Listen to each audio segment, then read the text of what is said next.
Hey, what up, YouTube? Welcome back to a new video. And well, this is a Rams fan YT. I'm here with Jonathan, who is a close friend of mine and guest to the channel. Hi. So, yeah, today we're going through the games I've been to in 2024. Jonathan has been with me to about probably 3/4 of them, I would imagine. But yeah, the first one I went to this season was Derby County in the EFL Trophy at Pride Park versus Bradford City. We lost 1-0. It was a bit of a dead game, realistically. I mean, got kicked out of the EFL Trophy at the third round to a League Two Bradford.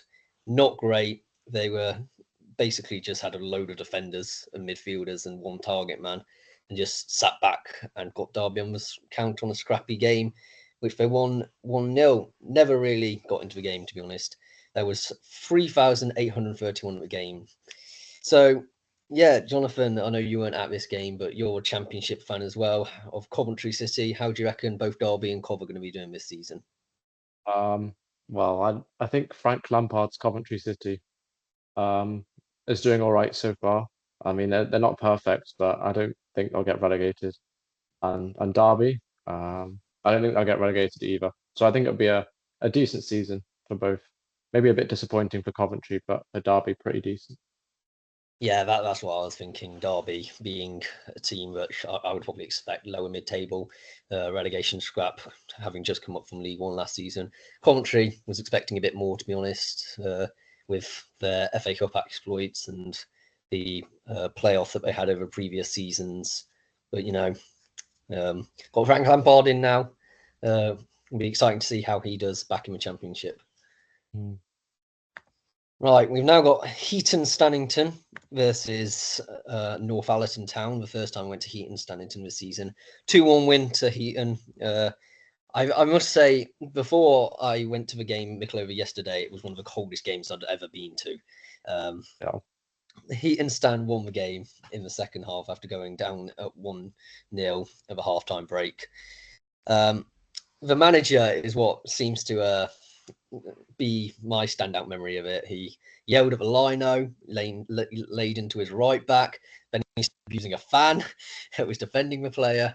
There was 439 people in attendance there. Can you remember that far back, Jonathan, to anything Yeah, about I that can. game?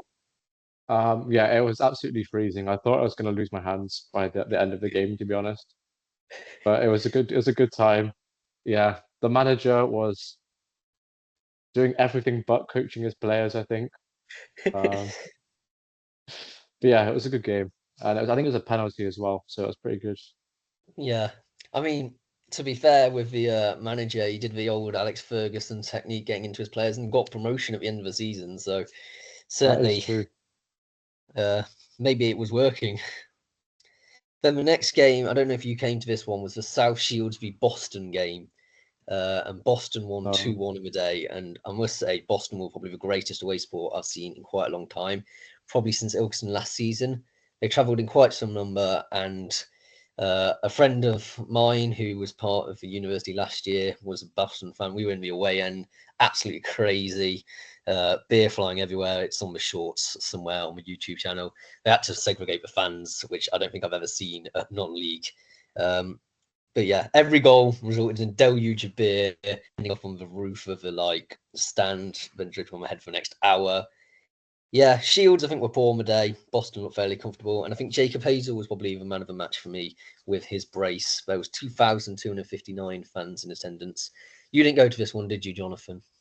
no, but I remember, yeah, seeing your videos and kind of wishing that I went because it looked quite fun. Yeah, it was one of the games which I wish could happen every week in non-league in a sense, but you're in a crazy away end. Um, but yeah, certainly a good advert for the league. We then had Newcastle United Ladies 2, Derby County Ladies 1 on the Sunday afternoon. This was. I'd literally come back from just having a camp, so literally had a sleeping bag and a wash bag stuck into my rucksack going into the game. But I was one of 3 away fans during this game, which was scattered around the ground. it felt weird doing chants on my own. I was just like doing all the Derby chants and whatever against a wall of Geordie support. But they did actually have a tifo at the game at the Kingston Park, and that had some atmosphere, I must say. It just wasn't great from Derby. Too many mistakes led to a 2-0 loss until a goal against a run of play gave me a bit of a false hope for an equaliser. I don't actually know what the attendance was for this game, but I'd say well over 1,000 from estimates. Were you sad not to have made this one, Jonathan, or? I remember not being super disappointed. Yeah. Was that the one you walked back from? You didn't get Yes, any it was public the one transport? I walked back from. The metros were cancelled that day, so I ended up walking back home from the match. Solid about 40-minute trek to get out to Kingston Park, and not through the nicest part of Newcastle. But it was what it was, you know. Well, you live to tell the tale, so I do. Newcastle Blue Star 1, Thornaby 0. A ground that I'd vowed to go to for the longest time, and actually finally got to it to March last year. I don't think the game was that notable, but I was impressed with the ground, which had two main stands on the far side and another next to the pub garden with a marquee sort of thing on the near side. And there was a raised stand above the corner flag, which I guess was hospitality, but very odd to have a stand in the corner. And of course, had myself a Newcastle Brown Ale at the game. Attendance 175. This was a midweeker, and you can't normally make midweeks, can you? Were you at this game, no, Jonathan? no, I wasn't. Yeah, I thought so. It was me and one other person who I took along in tow, and I think it was a bit of a close game. But Newcastle did get promoted at the end of the season, although more on a technicality than actual winning the playoffs. North Shields 0, Bishop Auckland 2. The informed team of the league last season in the Northern League continued their good run of form with a routine 2-0 win against North Shields. You can just tell the Bishop Auckland were sort of destined from a higher level. They were just playing so good, one-touch passes, quick goals. I mean, North Shields, there weren't any discredit. They didn't try to play overly defensive. They did try to play overly defensive, which sorely led to their downfall. And do you remember we were speaking to some of our away fans from Bishop, and we got talking about West Auckland, and Yeah, I told us do. about the history. That was good. Yeah, No, Bishop Auckland brought a good set of fans, I remember. yeah. It Um, was probably like about a third, yeah. I'd say. Um, Apparently, they average around about 400 at home games. So I visited the town at one point, and they have a Bishop Auckland museum for like the actual football club. Oh wow. And there's some link with Manchester United. But like after the like Busby babies got destroyed, the Munich air disaster basically happened in the 1960s, I believe it was, and Bishop Auckland provided all the players to fill the Manchester United squad. And I also got a free book from it, so you can't complain. Lovely curator. But yeah, 329 in attendance, as I said, probably around about 70 of them being Bishop fans. Huge support from them, must be said. And certainly, I think, deserve to play in the Northern Prem. They could probably, a few seasons' time, be challenging for another promotion. Yeah, then we're on to the games that I went to over Easter. West Bridgeford 3, Newark Town 4. I don't know if I've told you about this game, Jonathan, but it's the most annoying game I think I ever went to. It was a very close game. It was 2-1 ahead for the hosts with a young team full of promising youngsters. And they looked good going forward, but their defence was awful. And Newark put this in the final few minutes 4-3 with West Bridgeford bottling the lead twice. And all I just remember is the away fans cooped up in the same stand as I was, yelling, Newark! In the most annoying way possible. 95 in attendance. You can imagine how annoying it is just hearing that throughout the game, Jonathan. Yeah. Especially when there's only 95 people, because you can't really avoid it, can you? No. And then another game I went to over that point was Clifton All Whites versus Harrowby United. Harrowby winning very comfortably 3-0. But this was the most spiteful game I think I've ever been to.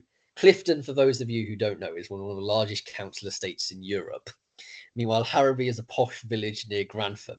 So you got like a proper like working class versus upper class battle here. And Clifton kept their discipline until just after half time, when the ref lost complete control of the game. Several decisions against Clifton, and the team already 2-0 down at the break. A second yellow was brandished for Clifton, pushing them down to 10 men, and we lost the game 3-0 to a team that just seemed to be getting to their heads a bit. And my dad, who was with me at the match, got absolutely fuming at the lino, started yelling at him. And the ground also had a draft behind the stand, so it was a bit of a useless stand. It was so cold sitting on it. Only 50 in attendance, but it was tier 10. It was, I just seem to remember it was just like constant whispering stuff in people's ears and stuff, and it was just not a good game. No. No, I Gateshead. remember. Oh, yes. I do remember you going to that game and just, well, hearing about it afterwards and just thinking what was going on at this game. Because, yeah, Yeah, I don't think you said to get that in the northeast. We're all poor together up there. yeah, pretty much. On to a game finally which you did go to. Gateshead 0, Aldershot Town 1. Oh, Pretty dull classic. first half. I think we can agree. I just remember for 20 minutes the Gateshead fans rinsing Aldershot's manager for wearing a suit to a non-league game. I'm so annoyed that I didn't manage to get to record it, but it was quite funny.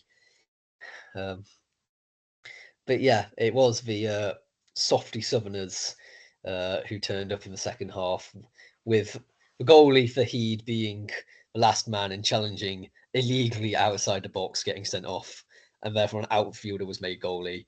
And to be fair, every save that he did made, which was about 3, gathered huge support from the home fans, especially from a free kick. But they conceded just once, but it was enough for shots to claim all 3 Mm. points. 892 in attendance. What did you make of this game, Jonathan?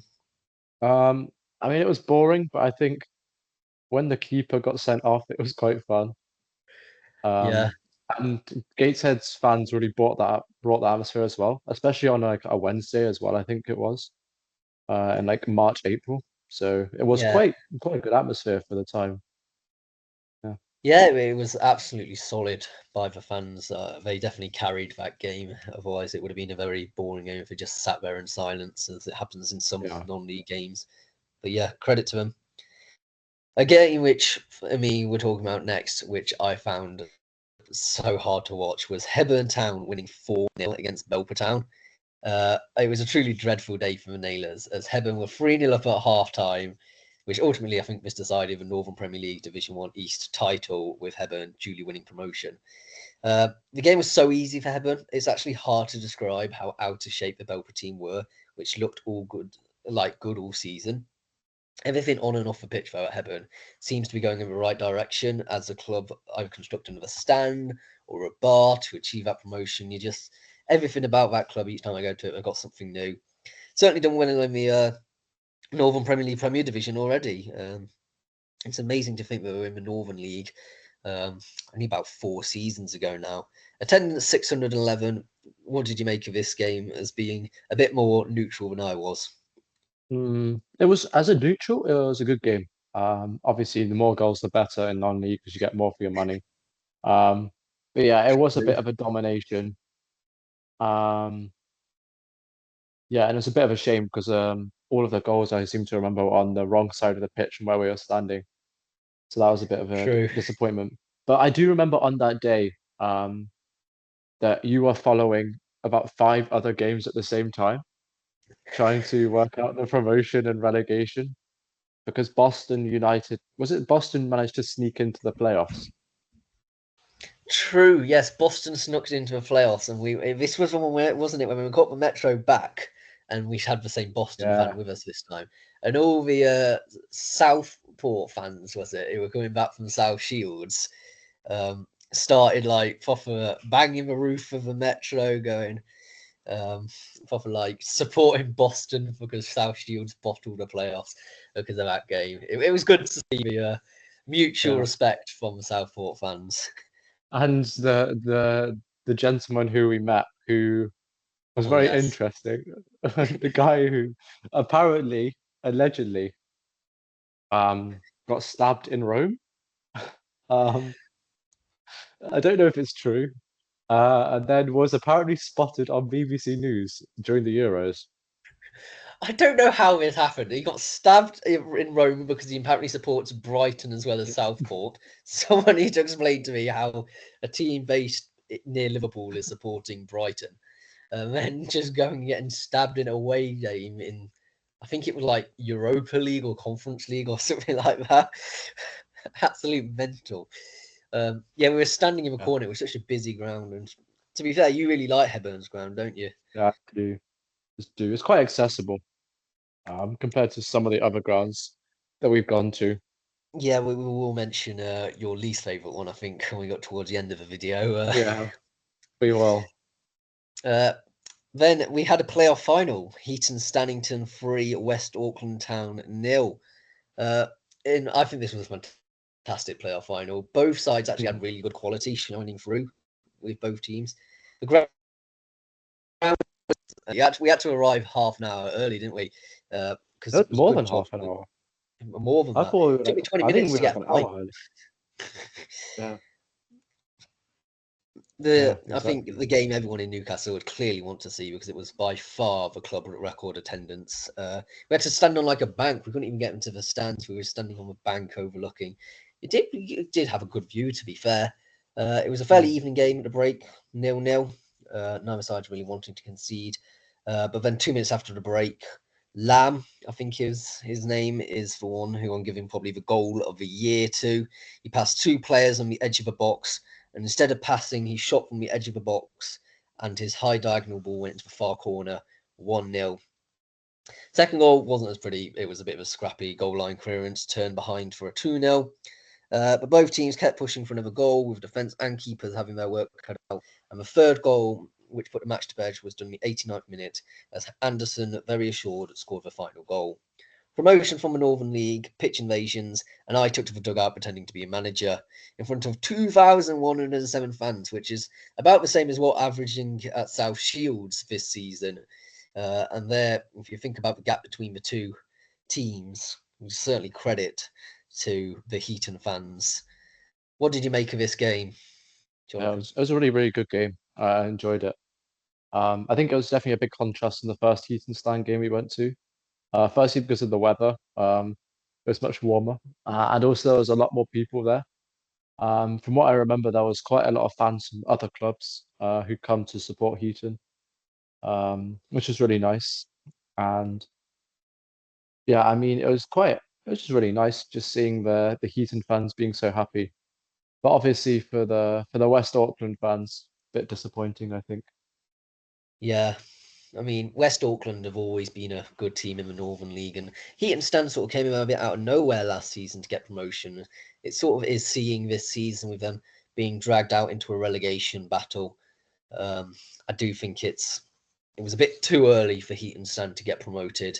Um, West Auckland uh, could be doing better this season. They're certainly not a team which they're not one of the title favourites, which maybe some people would have put them on to being. But it's very competitive in the league, the Northern League. Anybody can beat anybody. And yeah, as Jonathan said, great to see the community spirit uh, displayed throughout the Northern League. And then somehow, our mutual friend here, um, Christian, managed to persuade me during the middle of the exam season that we should go and see a game. And I was like, well, the season's over. And I managed to find a game during that week of Newcastle United under 21s playing Blythe Town, and they beat them 2-1. It was the Northumberland Senior Cup final, and it actually gave me a chance to get into St James's Park. Blythe Town had just won the Northern League Division 2, and I think it was always going to be a strong battle of youth versus old school non-league. Blythe predictably had less possession, and Newcastle's movement meant they could win the game 2-1. Therefore, they lifted their 40th title of that competition and their first since 2018. 1,887 fans in a which does actually seem incredibly little when you're playing it in St James's Park. But yeah, Jonathan, I know you didn't go to the game, but do you remember me saying much about it or what? I actually don't remember that game that much, but I guess it was exam season. And it Yeah, was good that you got to go to St James's Park because obviously being in and around the Northeast is the flagship, the big ground in the Northeast. it No, really no is. disrespect to the Stadium of Light, but I think, yeah. We're allowed to do it. We live in Newcastle, so. But I think the thing is for me that Newcastle, um, it's really annoying because they have this like balloting system, so you have to become a member first before you even enter a ballot. And I was trying to find to get into the Bromley versus Newcastle game, and I just found it wasn't possible. I don't like how big clubs do this sort of balloting system because they're not going to be able to fill St James's. Well, they probably will actually. They always do, but I thought it would be easier to get a ticket for against a League Two team, but apparently not. Did well in the semi-finals last night, though, didn't they? I Yeah, don't they know if you did. saw that game. Yeah. Isak is just brilliant.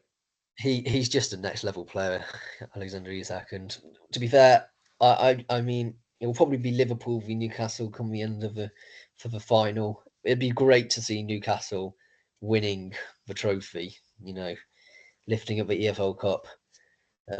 Been a long time since silverware has been in the northeast. So yeah, we're going to the games which I watched over the summer holidays, which we had with Grantham Town 4, Sherwood Colliery 0. This was an FA Cup extra preliminary round replay. And I was generally actually expecting a close game between the two sides who both struggled so far this season in Tier 8. Both look like they're probably going to get relegated. Grantham Stadium is a very large stadium with an athletics track around the edge, which must be said the same as sort of your Gatesheads and stuff. It does slightly ruin the vibes. And a good range of alcohol, which is unlike at Gatesheads, which you can actually have in the stand. The view, I think, was actually quite good from a distance. Grantham were all over Sherwood, though, from the beginning. Never stood a chance of progressing through. 3-0 down at half time, with the Gingerbreads running riot. Looking all the more fitter almost instantly after the break, Grantham scored a fourth. And with a rush of blood to the head, Sherwood's keeper managed to get himself sent off. What is it with goalkeepers getting sent off on athletic pitches? I do not know. That seemed to solve the problem with the outfielder stemming the tide and Grantham content to see the game out. 243 in attendance. What do you make of the FA Cup? I know you weren't at this game, but it's a good game, a good competition, isn't it? The FA Cup. Yeah. The more words that describe the game, the better. Because if you've got the FA Cup extra preliminary round replay, you know it's going to be good.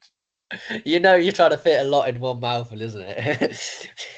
It's such a long, extended way of waffling it, but that's the very first round in the FA Cup for those who don't know. Teversal versus Gresley Rovers Reserves. Yeah, we've reached the epitome of football here. Tier 11, Gresley Rovers Reserves winning 3-1.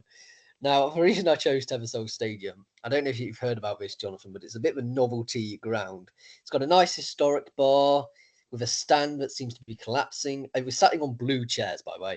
The team's colours are red. So, and if you leant back too much, it felt as if it would break. And I was up the back row, and behind it had a solid over 6 foot drop behind. So I decided not to lean back into that chair much. But the most novel thing is the two bus stops, not bus stops, sorry. The two, they look like bus stops. You know the trolley stop things where you put like trolleys in Tesco's? There were two of them behind the goal. No one was seeming to occupy it, but apparently in a more important game, it could potentially house away fans. In the game, you shone through quality as they put Teversal to bed, winning 3-1. Attendance 114. What do you make of Tesco trolley shelters being used on a non-league ground? I think it's just the epitome of non-league, isn't it? That you've got Tesco shelter, and it makes you wonder how it got there. Um, I mean, I genuinely, I've been told that it's run by a trust actually, and The thing is, it was done like a long time ago, and they were basically like throwing out a load of stuff for the skip, and they're just like, "Can we have it?" And it's just like, "Yeah." So we ended up with 2 Tesco shopping trolley stands and some wrongly coloured seats for the stadium. I mean, whatever gets your ground requirement for the league above, really, doesn't it? Yeah. Does it Right, still have back the to a game Tesco that. branding? Sorry. Does it still have the Tesco branding on it? Yeah. You can still I see the feel- Tesco things on it. Every little helps, I suppose you could say. Yeah. So yeah, on to Blythe Spartans losing 3-0 to Bury in the FA Cup. I don't think anyone really expects a Tier 9 team, albeit they are the former EFL side, Bury, being quite as brutal against what Blythe Spartans dub themselves the world's best non-league team, being a bit big-headed there. They were Yeah. lethargic, content to let Bury attack them, wave on wave attacks. Nothing particularly remarkable about the attack of Bury, but Spartans players acted like they couldn't be bothered with an FA Cup second qualifying round. Like, come on. If you don't know, Blythe had owners who weren't investing recently, appointing a manager who was clueless, and I think they are very much in danger, still are, of suffering back-to-back relegations. Mm. Not long after this game, there were boycotts of home games, and some home games wouldn't even go ahead, with some ground staff just leaving. And unsurprisingly, the ultras who we were standing next to started yelling absolute obscenities at their team, and it was quite frankly an embarrassing performance. Attendance 1,246. What do you make of this game, Jonathan? I know you were here with me early on in the season. Yeah. It was a good start to the academic year. I think it was in September. Yeah, I have mixed opinions. I thought the game was fine. Um, I mean, yeah, I remember Barry having a winger, I think, who could run probably at Olympic levels, but just couldn't score at all. Um, Yeah, uh, but I think what I remember most was we were standing in the Blythe home end, and yeah, it was a bit it was a bit sad because there was so much strife between the fans. I mean, there was one group of fans who were booing their own players, but there was also fans who were sticking behind the lads and clapping them, even though the performance was poor. Um, yeah, my best memory from that was the walk around Blythe after and the lovely chippy. yeah, we had a great go. We went down to the beach at Blythe and had some fish and chips. Lovely lady serving us there. Seemed a real good community thing in the town, which has definitely hit hard times recently. Mm, But it's a real community-based football club, Blythe Spartans. It always has been, and you can tell that when it goes badly, all that sort of emotion surrounding the town's decline and stuff boils over, and it's not something you want to see. You don't want to see fans fighting each other in the stands, not physically but verbally.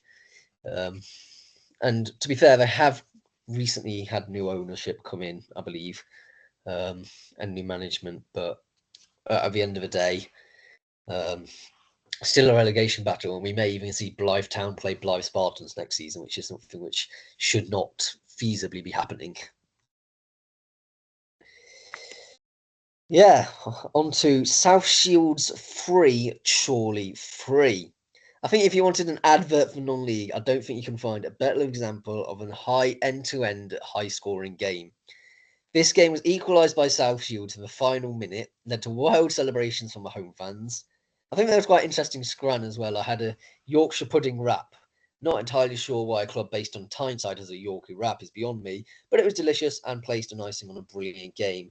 1,952 in attendance. What did you make of the opening game for the non-league society at Newcastle University this season, Jonathan? I thought it was a. I didn't thought we couldn't have chosen better, to be honest. Yeah, it was good to see lots of guys coming out, um, having chats with them. I think the great thing about non-league, especially as a neutral, is that you get to meet lots of different people who don't actually support the club but have are fans of other clubs, and it's really interesting hearing about that, and I enjoyed that there. But onto the game, I really did enjoy the game. It was a great end-to-end scrap. Yeah, and the last minute equalizer for I think it was South Shields was Yeah. really really good. And I really enjoyed that game. Uh, I mean, I yeah, was actually looking the other day on Google Maps, and I don't know if you know, there's this new feature on Google Maps where you can go back to the old Street View footage. And I was looking, and you could see how South Shields grounds has gone from basically the stand, which has got the massive like stopwatch clock thing on that the far side from the metro, and then there's nothing on the near side, and suddenly you just go through and teleport to like now, and there's this just flipping huge yeah, four-sided stadium, probably EFL standards potentially with a few more seats in it. It's grown a lot, South Shields, and all respect to the owner. I must say, hope he gets the support he needs in. He's obviously got cancer at the moment, so we wish all the best for the South Shields owner, and hopefully somebody he wanting to sell the club, so hopefully ends up in some right hands, because you see what happens with Blythe Spartans if it ends up in the wrong hands.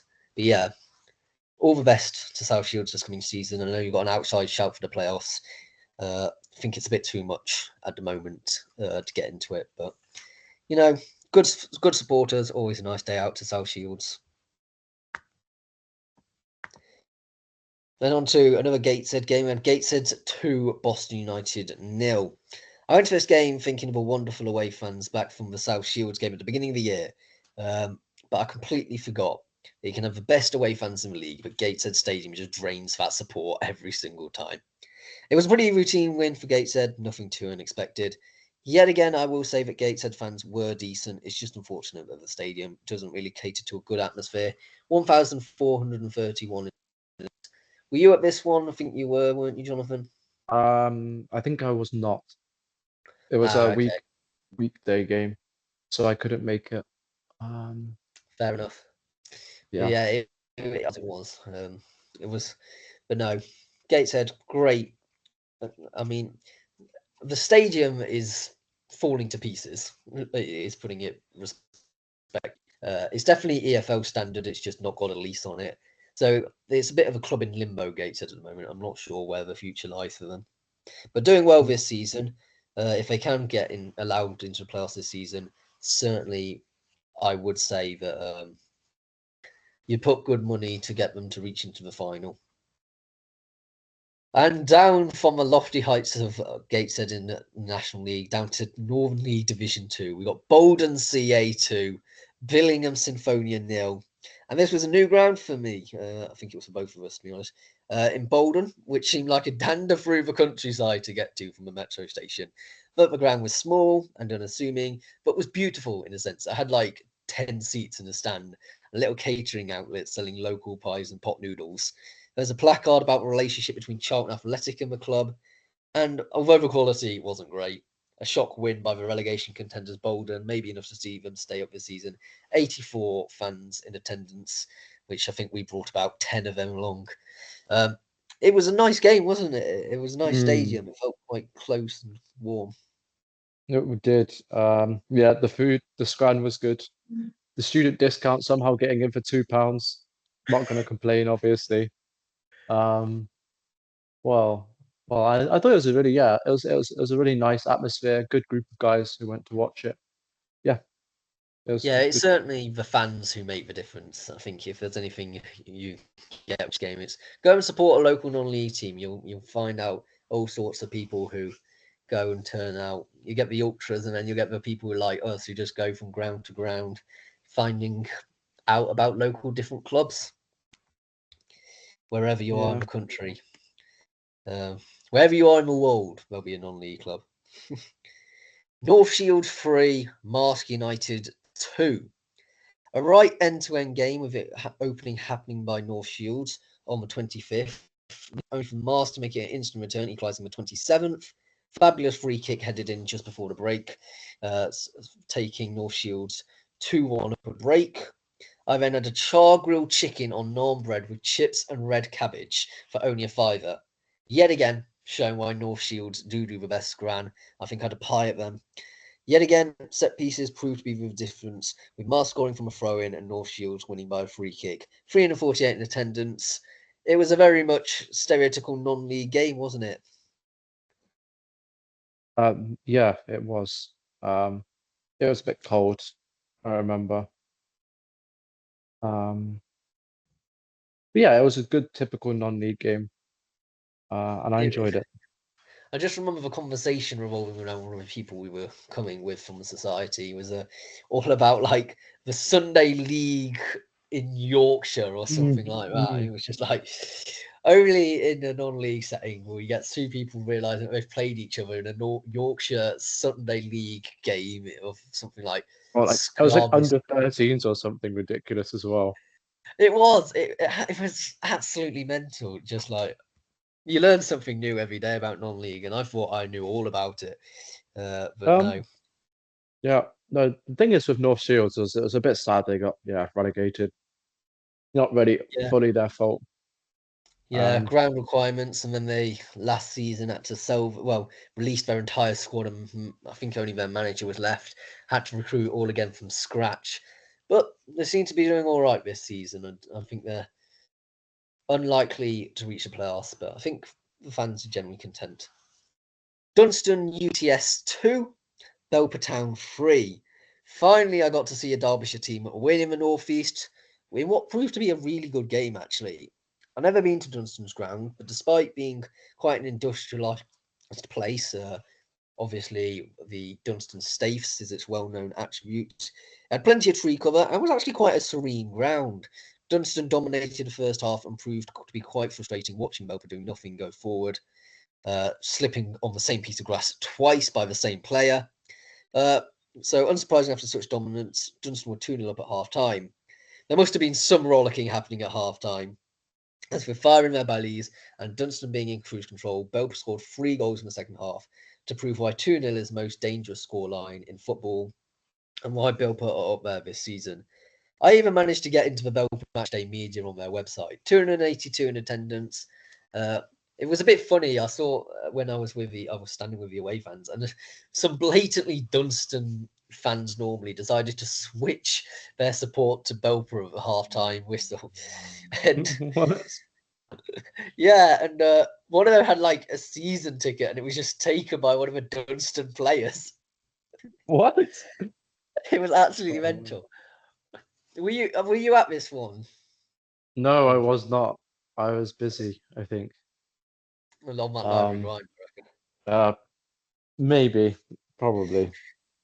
But yeah, I did enjoy the Dunstan ground. It was a really good one. I think the most notable thing about Dunstan in its past was when Gateshead played Dunstan in a pre-season friendly, and somebody rocked up on a hearse and started doing like flipping donuts on the football pitch.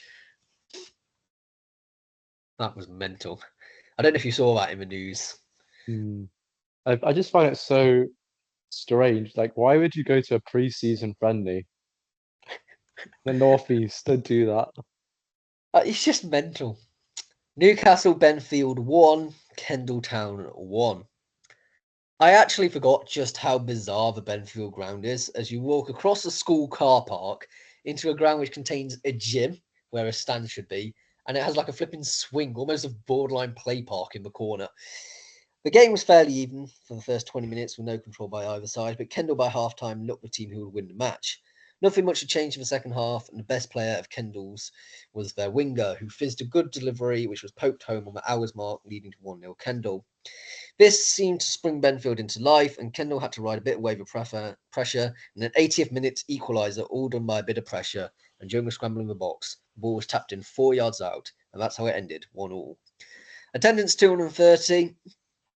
You couldn't make this one for whatever reason. And unfortunately, the person who I wanted to take with us, John, couldn't either.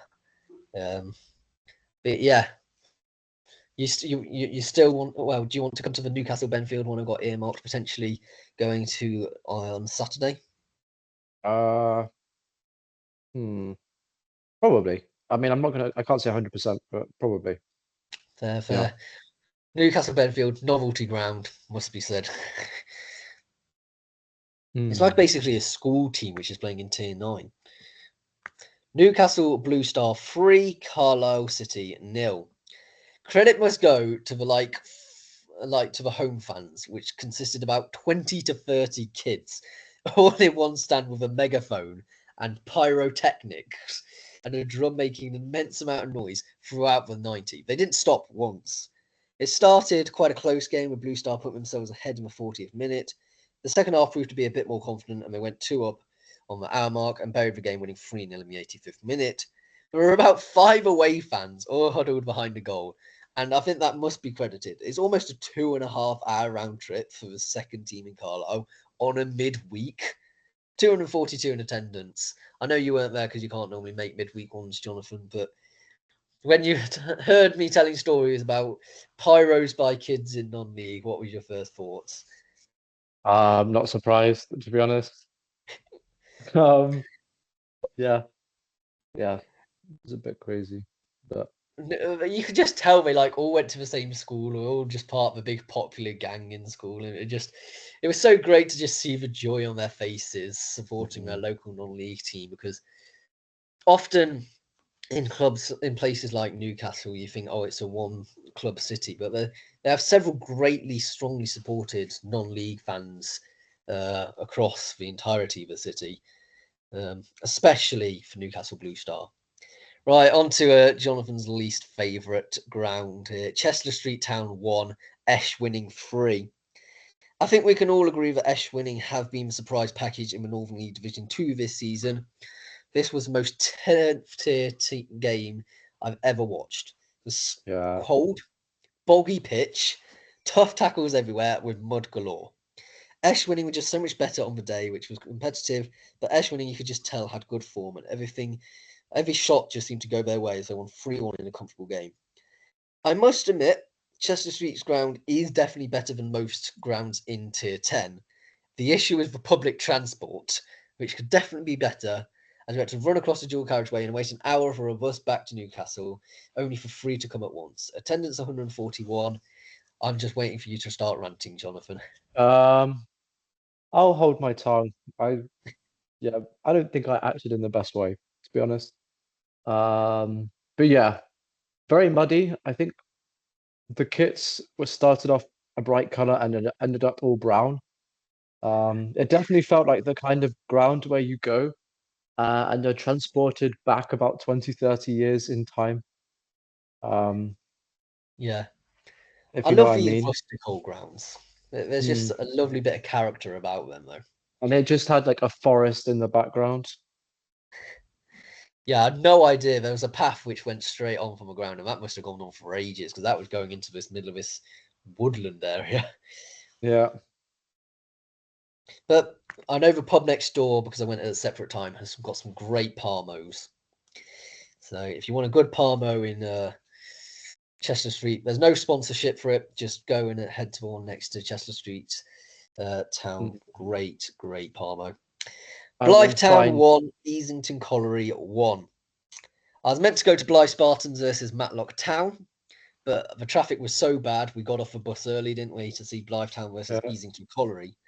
Both it's of these worth teams it got though. promoted from the Northern League Division 2 last season. The game I don't think was the most interesting.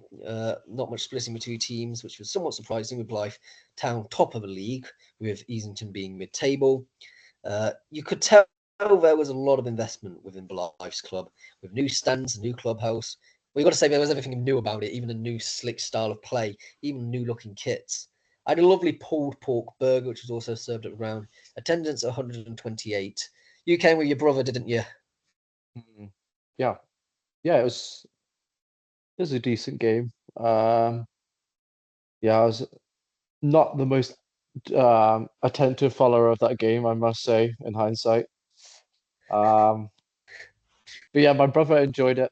It was a good introduction to non-league for him.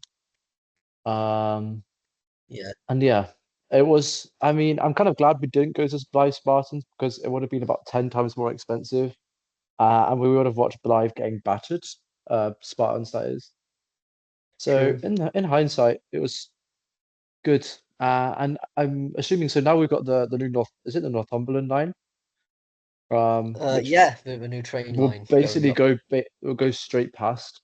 So Blythe Town will become quite a decent shout for some good non-league, I would say. Yeah, definitely. Blythetown and Ashington, definitely two teams that can now suddenly be opened up. On to Morpeth Town 3, Matlock Town 3. The disappointment I had for Matlock at this game was probably the same disappointment that Dunstan had in the game that they were against Belper. Matlock waltzed over Morpeth. The first half, it could have probably been 4 or 5 by half time. The away fans who I was with, as I always am with the Derbyshire teams, were in absolute great mood altogether. They were unlucky to concede just before half time with a switch off just before the break. I then had probably one of the greatest pints I've ever had of Tetley's. Great beer. Again, no sponsorship. But the second half was torrid, seeing Matlock try and see the game out instead of pushing for the win. So unsurprisingly, as Matlock got more and more defensive, pressure continued and they lost just before the end of the game. Well, they got they drew, but never as a draw really felt more like a loss. The keeper from Matlock receives more support than I've actually ever seen from a keeper before. It was like, he's one of our own, he's one of our own, for a flipping keeper. I don't think I've ever seen that. I also got these stickers, which are sitting at the back of my laptop right now, of Matlock Town, Pride of Derbyshire, and stuff like that. The overall great away fans. They took a bit of a while to warm up to me because I didn't come on the coach with them. But yeah, by the end of it, we were all singing together, having a great time. I brought Nathaniel with me, attendance 353. I'll let you say what Nathaniel probably told you about the game. Well, I'm trying to remember what he said. I think he, on the whole, enjoyed it. I mean, it was a It's great not game to gonna go lie.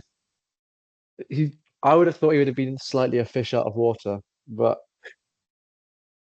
I'm glad he enjoyed it. Oh, it was mental. We just started swaying along to the chance, uh, linking arms Yeah. around each other and just start swaying. Oh, These things I beautiful. really enjoy the day. I do love the older Nathaniel. And the last one that I had for 2024 was Long Eaton United 2, Sporting Cowser 2. I could actually say the same thing as I remarked about Matlock just now, albeit this game was actually quite a competitive game in the first half, and Cowser could consider themselves unlucky to have been 2-0 down at half time. Albeit, Long Eaton played some brilliant football to get those goals with real good passing and movement, particularly by James Shaw, who was instrumental this game. The highlight of this half was the lino accidentally sticking up his middle finger to the manager while trying to indicate the added time. Cowser certainly grew into the game in the second half, and the key moment was a horror tackle injuring Campbell Gordon, who was one of the better players on the pitch, and only a yellow card being shown meant a forced substitution, and Long Eaton seemed to retreat to trying to play counter-attacking football, which is clearly not a strength of theirs. 2 goals were conceded, which could have been more if it wasn't for a goal line clearance. Jamie Hansen, formerly of Derby County's academy, due to the goalie thinking he was Edison. Ultimately, the draw was probably a fair result, just frustrating to concede so late on in the game, which could have seen Long Eaton move into the playoffs. Attendance 125. Yeah, and that rounds up the year with a Derbyshire game. Yeah, anything else to say, Jonathan? Um, yeah. Thanks. We just had a small cameo appearance from Nathaniel. Uh, Get him in and tell him how the no, game, how his opinion no. is of the Matlock game. 1 second. This is live breaking footage. Yes, Nathaniel. Stephen wants to know what you think about you thought about the non-league game you went to. It was great, thanks. Hey. So this is Nathaniel, everyone. Go and subscribe to his channel of HST Trains if you're a train fan. I thought this guy. I thought he was watching your YouTube for a minute. No, I'm on the YouTube. Yeah. This is live on my YouTube channel. Great character, Nathaniel. He's a great joy to and pleasure to be with. But yeah, you very much for watching the video. Please subscribe if you're new here. And Please leave lots for Jonathan and find new election. Jonathan, thank you so much for being an amazing guest. So yeah, and I'll see you all in the next video, which will probably be my predictions ones, and then we've got the Derby County going for what do you call it? The best top 50 of the Derby players. Jonathan, I'll see you next week, but overall, goodbye for now. Next week, bro. This week.